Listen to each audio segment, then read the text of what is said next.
wake up. The notifications pile up. The emails flood in. The world demands more of you. But have you stopped to ask, what about you? What about your mind, your peace, your well-being? Today, let's talk about something the Stoics understood well. If you don't take care of yourself, nothing else truly matters. Life is full of uncertainty, and much of what happens around us is beyond our control. The Stoics understood this well, and taught that suffering often comes not from external events, but from our resistance to them. We spend so much time worrying about things that are ultimately outside our power, what others think of us, the outcome of events, the actions of people in our lives, or even the twists of fate that seem unfair. But when we shift our focus to what we can control, our thoughts, actions, and responses, we find freedom, peace, and clarity. Seneca once said, "We suffer more in imagination than in reality." Think about how often we anticipate the worst, replay past mistakes, or worry about things that may never happen. This is the mind's natural tendency, but it does not serve us. When we recognize that our fears and anxieties stem from trying to control the uncontrollable, we can begin to let go. It is not about ignoring reality or being indifferent. It is about accepting what is and responding with wisdom. Take, for example, a storm. You cannot stop the wind from howling, the rain from falling, or the thunder from roaring. But you can prepare. You can seek shelter, secure what you can, and wait for the storm to pass. The same principle applies to life's difficulties. You cannot control whether someone treats you unfairly, but you can control how you react. You cannot control if the economy shifts, or if a job opportunity slips away. But you can control your efforts, your learning, and your perseverance. Epictetus, a former slave who became one of the greatest Stoic teachers, emphasized that our judgments, not events themselves, determine our experience. If we label something as a disaster, we suffer. If we see it as a challenge, we grow. The power is always within us to decide how we interpret reality. If someone insults you, their words have no power unless you grant them meaning. If a plan fails, it is only a failure if you choose to see it that way. If you fall short of a goal, you can either wallow in frustration or view it as a lesson for improvement. Marcus Aurelius, the Roman emperor and philosopher, faced immense pressure, war, and personal loss, yet in his meditations, he reminded himself daily to focus only on his own mind and actions. You have power over your mind, not outside events. Realize this, and you will find strength. This is the essence of Stoic resilience.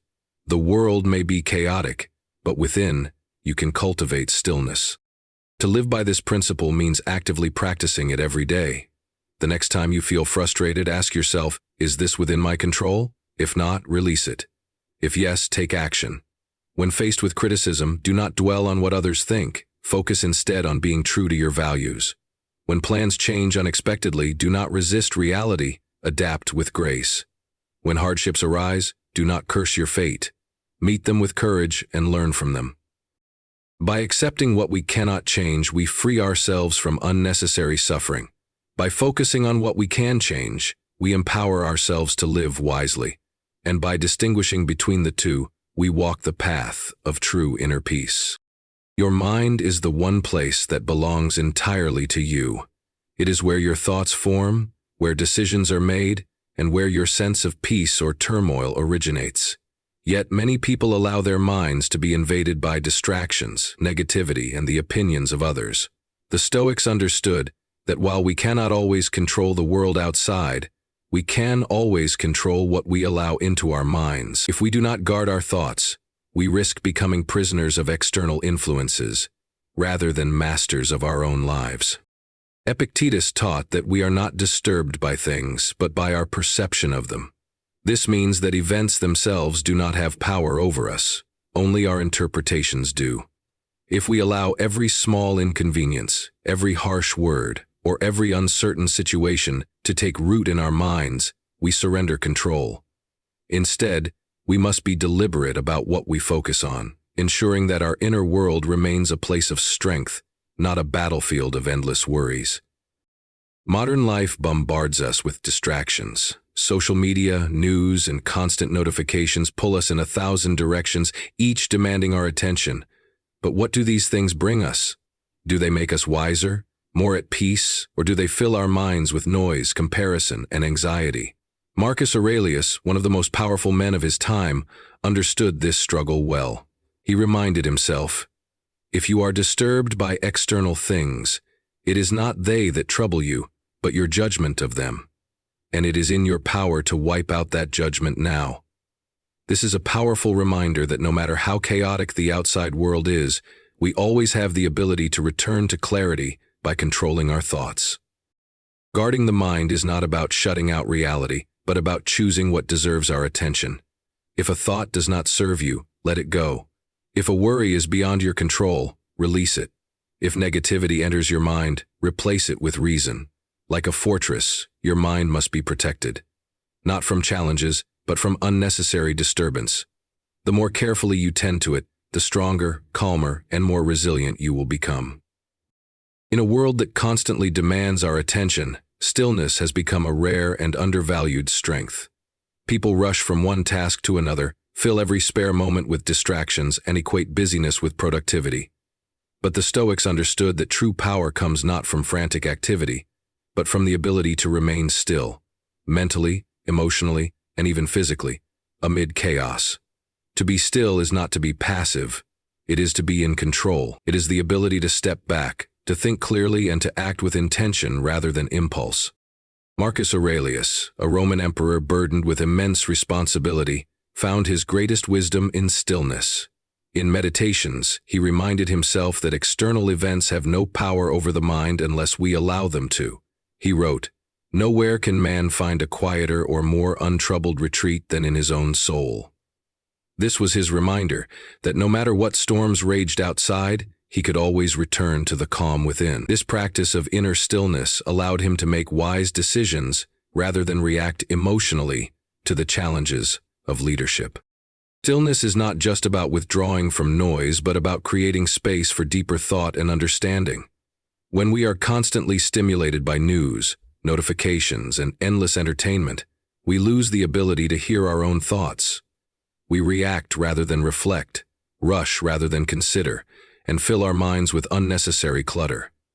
The Stoics knew that a calm mind leads to clear judgment. They practiced moments of solitude, reflection, and silence, not as an escape from life, but as a way to engage with it more effectively.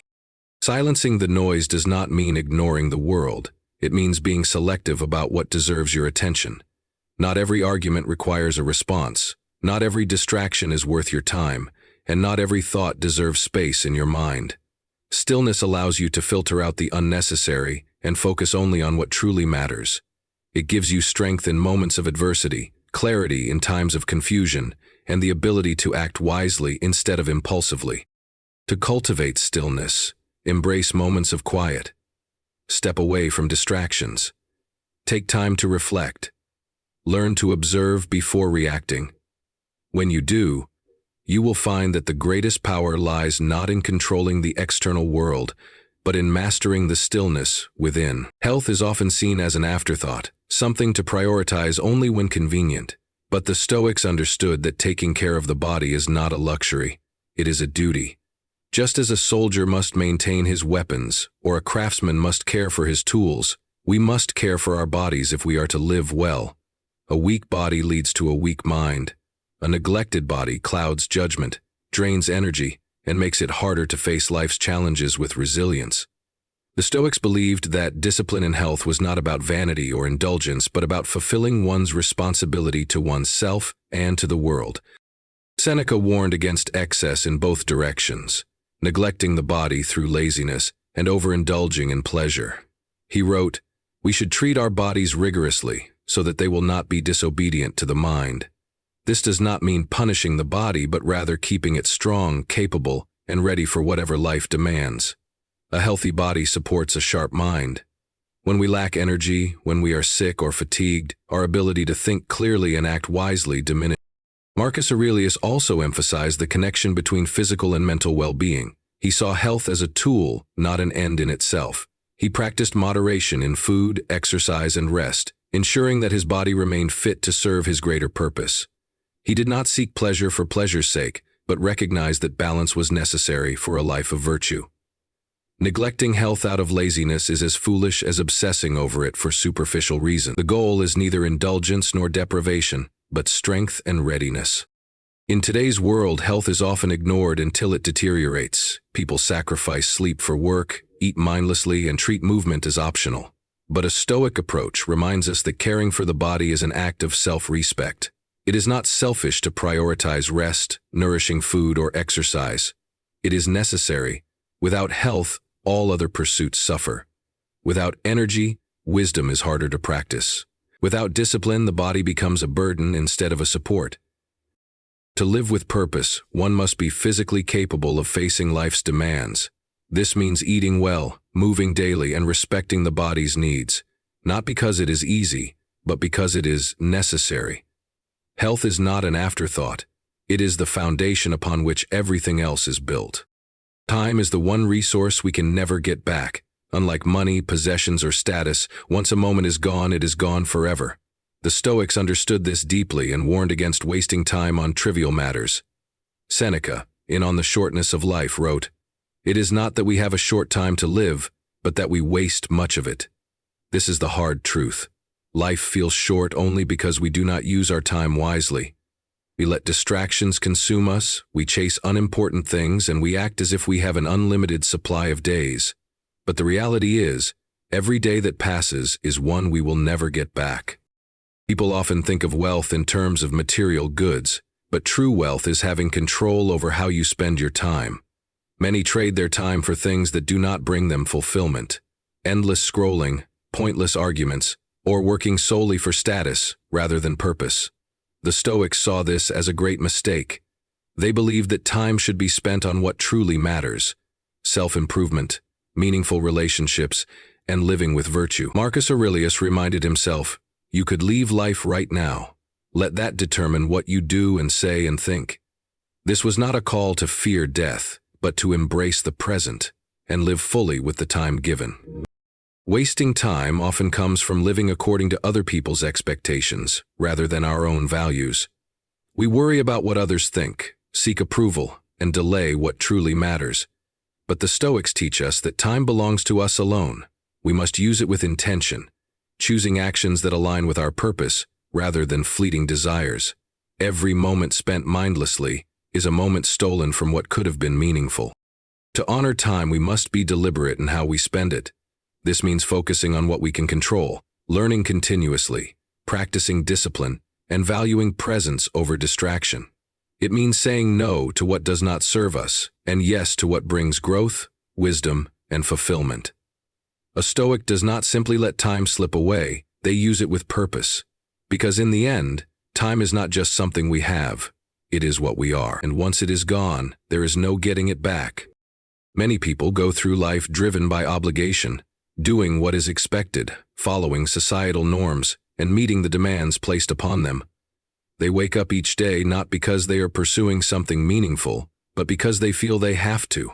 They take on responsibilities out of duty rather than conviction, and they conform to expectations that may not align with their values. The Stoics saw this as a mistake. True fulfillment does not come from merely doing what is required, but from living according to virtue. When you live by virtue, you act with purpose, clarity, and integrity. Not because you are forced to, but because it is the right way to live. Virtue, according to the Stoics, is the highest good. It is not wealth, fame, or comfort, but wisdom, courage, justice, and temperance.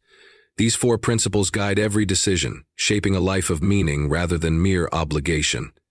Marcus Aurelius reminded himself constantly that external rewards were fleeting, but virtue was eternal. He wrote, "Waste no more time arguing about what a good man should be. Be one." This means that rather than being pushed by external pressures, one should be pulled by an internal compass of what is right. Obligation often leads to resentment, while virtue leads to fulfillment. When we do things merely because we feel we must, we may become frustrated, exhausted, or even bitter. But when we act according to virtue, we find strength and purpose in even the hardest tasks. A Stoic does not work simply because society demands it. They work because discipline and contribution are virtues. A Stoic does not help others out of guilt. They help because justice and kindness are virtues. At school, a Stoic does not avoid wrongdoing because of fear of punishment. They avoid it because wisdom and integrity demand it. Living by virtue requires deep self-awareness. It means constantly questioning whether your actions align with your values. Are you doing something because it is right, or simply because it is expected? Are you following a path because you believe in it, or because you are afraid to disappoint others? The Stoics urge us to strip away external pressures and focus only on what truly matters, living a life of virtue regardless of whether it pleases others or follows the conventional path. This way of life also brings freedom. Obligation binds us to external expectations, making us feel trapped. Virtue, on the other hand, liberates us by allowing us to act with intention. When we are not controlled by social pressures, fears, or the desire for approval, we become truly independent. The Stoics were not concerned with popularity, wealth, or status. They were concerned with character. Seneca, in his writings, constantly reminded himself that external achievements are meaningless if they are not built on a foundation of virtue. He understood that obligations change, but virtue remains constant. Of course, obligations will always exist. We have responsibilities to family, work, and society. But the key difference is in our mindset. If we see obligations as burdens, they weigh us down. But if we approach them through virtue, they become opportunities to practice wisdom, patience, and strength. A duty to care for a family member is not just an obligation. It is a chance to practice compassion. A challenging job is not just a task to complete. It is a test of resilience and excellence. When we shift our perspective from obligation to virtue, life's challenges become meaningful rather than exhausting. The Stoics teach us that we should not merely exist to fulfill expectations. We should live to become the best versions of ourselves, not because we have to, but because it is the only way to live a life of true purpose. Virtue is a choice, and that choice, made consistently, leads to a life of strength, peace, and fulfillment.